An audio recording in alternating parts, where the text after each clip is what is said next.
រយៈពេល3ថ្ងៃសមត្ថកិច្ចបានធ្វើការស្រាវជ្រាវបង្ក្រាបជាបន្តបន្ទាប់យកមកបង្ហាញមុខជាសាធារណៈរួចបញ្ជូនទៅតុលាការកម្លាំងសមត្ថកិច្ចធ្វើការបង្ហាញមុខជនសង្ស័យចំនួន19នាក់តែងតែធ្វើសកម្មភាពលួចគាស់ប្រើប្រាស់សារធាតុញៀនយ៉ាងសកម្មតាមបណ្ដាខណ្ឌក្នុងភូមិសាស្ត្ររាជធានីភ្នំពេញដោយអនុវត្តតាមអនុសាសន៍ដ៏ខ្ពង់ខ្ពស់របស់នាយឧត្តមសេនីយ៍សុថេតអគ្គស្នងការនគរបាលជាតិនិងអនុវត្តតាមបទបញ្ជាពីឧត្តមសេនីយ៍ឯកជុនរិនអគ្គស្នងការរងនិងជាស្នងការនគរបាលរាជធានីភ្នំពេញ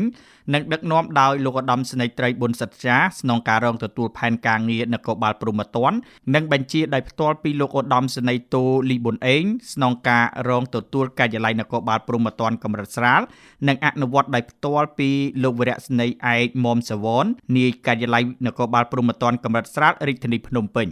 កម្លាំងការិយាល័យនគរបាលព្រហ្មទណ្ឌកម្រិតស្រាលបានសហការជាមួយបណ្ដាខណ្ឌនានាបង្ក្រាបក្រុមជនសង្ស័យដែលធ្វើសកម្មភាពយ៉ាងសកម្មធ្វើការបង្ហាញមុខជាសាធារណៈនៅពេលនេះលោកវរៈសេនីយ៍ឯកមុំសវនបានឲ្យដឹងទៀតថាបន្ទាប់ពីទទួលបានព័ត៌មានថាថ្ងៃទី16ខែឧសភាឆ្នាំ2026វេលាម៉ោង 19:30 នាទីក្រុមក្មេងទំនើងកាប់គោ KKOហិង្សាដោយចេតនាមានស្ថានទម្ងន់ទោសនិងធ្វើឲ្យខូចខាតដោយចេតនាមានស្ថានទម្ងន់ទោសប្រើដងឆ័ត្រចំនួន2ដើមដេញវាយជនរងគ្រោះតែមិនត្រូវ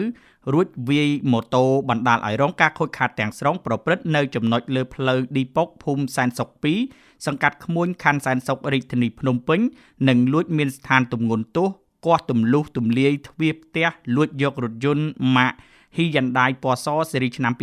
2019ពាក់ស្លាកលេខភ្នំពេញ 2AZ 8438មួយករណីឃាត់ខ្លួន4នាក់មានសារធាតុញៀនជាក់ស្ដែងរយៈពេល3ថ្ងៃចាប់ពីថ្ងៃទី18ដល់ថ្ងៃទី21ខែឧសភាឆ្នាំ